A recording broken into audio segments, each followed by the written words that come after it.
Hey, my name's Ken Battenfield. I want to welcome y'all back to another episode of Horses and Archery. And there was a question come up about the length of my bow and arrows and stuff, and I wanted to show y'all that. I wanted to go through that.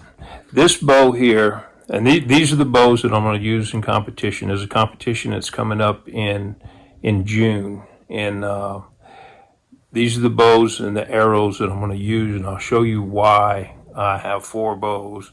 And let's see, 1, 2, 3, 4 or 5 different styles of arrows, and I'll explain to you why. This is a 48-inch Comanche style bow, and it's got the knot on one side. It's 48 inches long. And all of these arrows, let me back up, all these arrows are 24 and a half inches.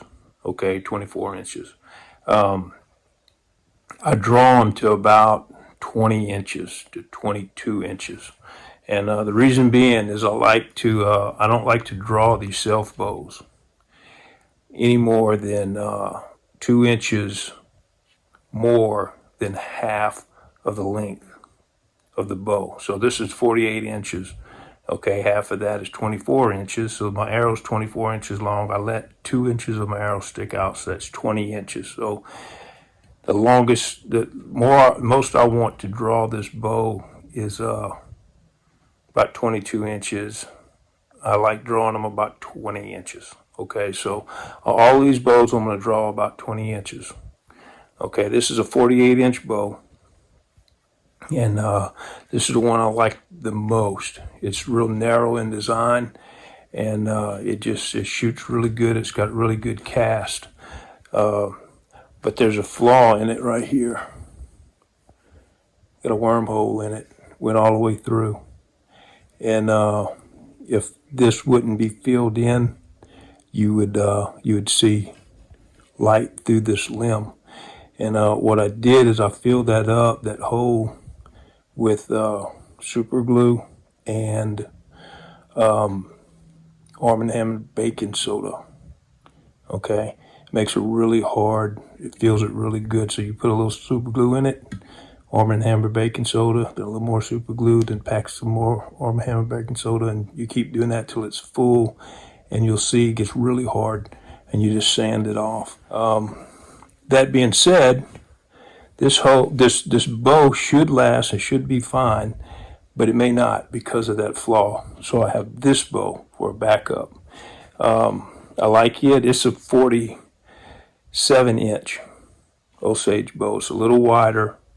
I like the more narrow bow. This one's just a little more wider. It's just because of the stave that I made it out of. It had knots, more knots in it. Okay. Takes more stress, so I was worried about it breaking at those knots, so I just sinew wrapped them. That's what these are for. Whenever you see my bows wrapped like this, have wrappings on them, it's wrapping a part that I think is about to break. So that's what that's about. These are my backups, okay? And this bow actually right here is my favorite. I like shooting this bow. Let a friend of mine use it before I finished it, and I still got a little bit of work to do to see if he liked it. He didn't like it, so I got it back, and that's great because I really like this bow. I'm probably going to use it. This is more of an Apache style bow, okay? And I'm saying more of a Apache style, and why I'm saying that is because of the nocks. And they don't have the one knock, it has a double knock, and the handles designs. Okay, now the difference on these bows, what happens is this is a 40, well, this is actually 39 inches. This bow's 40, oh golly, 42 inches, I think. And so it's not, they're really short, so you're really stressing them, okay? You can get away with doing that if you're only pulling 18 and 20 inches, okay? You can pull 2 inches. Well, you can pull this one back 22 inches. But what I did with these is, if you notice, I put horn on the belly. This one has horn. It's really short, so I put horn all the way up. This one's not so short, not as short, so I only put horn in the middle, which is all you'd really need. I left the horn off of the ends just to make the ends of the limbs lighter, so that you get more cast. And I only put the sinew up this for, again, to leave the ends of the limbs lighter, so you get more cast. They have examples of this type of bow. A lot of people don't think that's a historical bow. Now, this horn that I used is not historical, okay? But they have bows that they found with elk horn on the belly, and what that does, it keeps it from crystallizing, or keeps the bow from breaking. What it does, it'll spider, and then it'll break eventually. This protects it. The horn protects it from that. I like these style of bows. I like shooting this bow in particular, and this one. But if it rains, it's sinew back. Okay, so I made these bows. Okay, the self bows. So I really like shooting my self bows. This is more than like the one that I'm going to use. But if it's really dry weather and things, I may use this one for my longer shots. If I got to take like 45-yard shots, which they have one course there that I might be taking 60-yard shots on up to, 40, 30 yards would be the closest on that particular target. But anyway, so I may use this one. But these are my arrows, and these are different styles of arrows. Now, these are carbons, okay? I got 2 fletch on these carbons. I was just doing some experiments on this little bitty 1/8, 3/16 fletching, okay?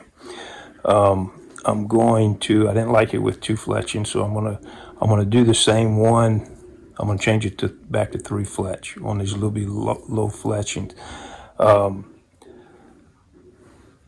That helps. Those low fletchings help with the longer shots.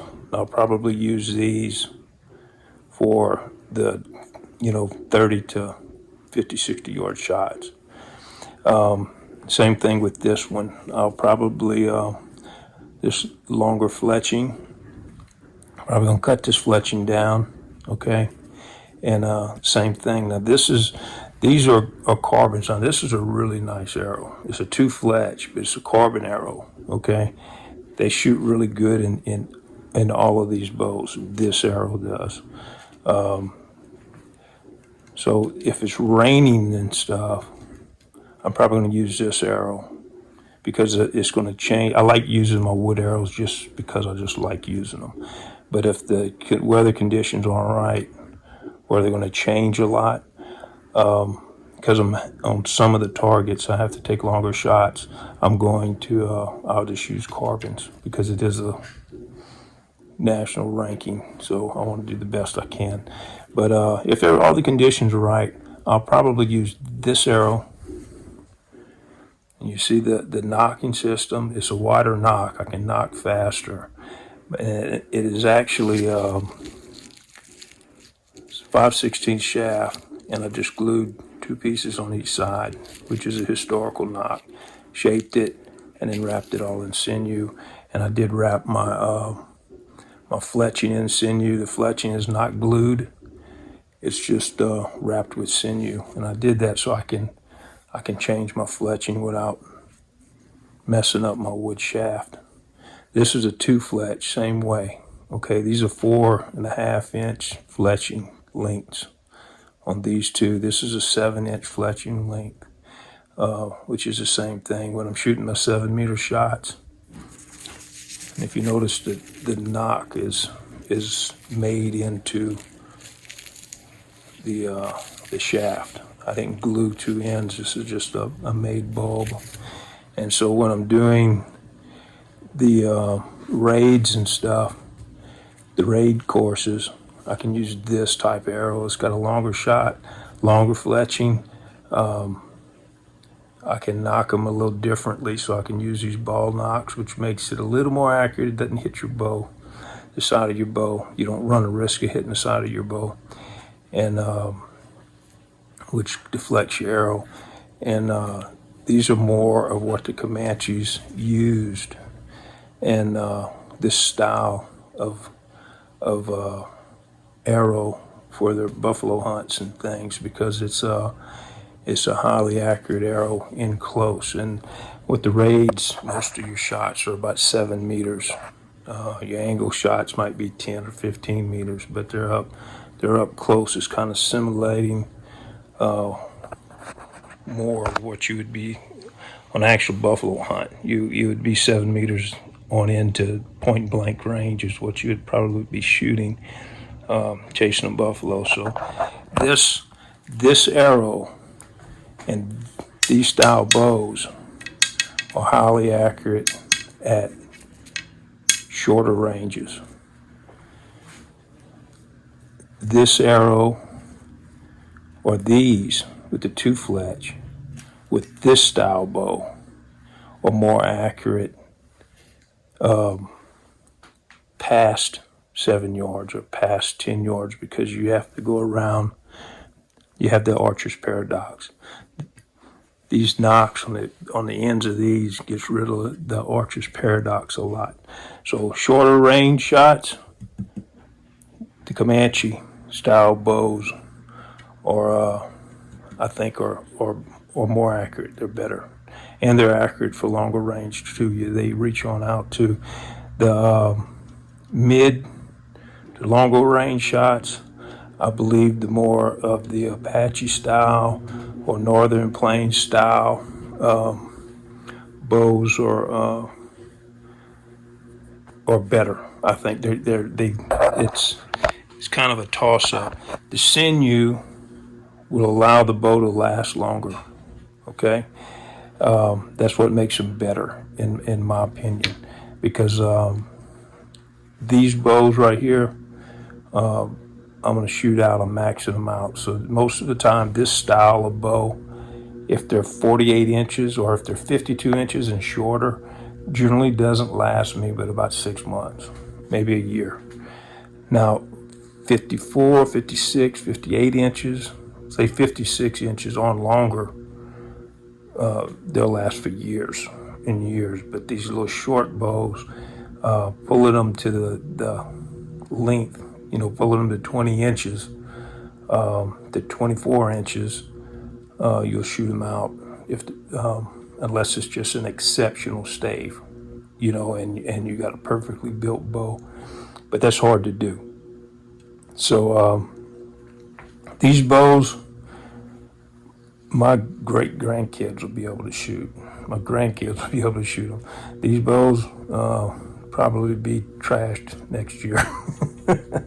But anyway, there you go. There's my bows, and the arrow lengths, the bow lengths. Again, I'd normally like to draw my bows not more than 2 inches less than the total length of the bow, unless they're sinew backed. If they're sinew backed like these, I can draw them 2 inches above. The 2 inches more than half the length of the bow. If you put horn on them, I can draw these bows back to 30 inches if I wanted to. And with the horn, without the horn, you'll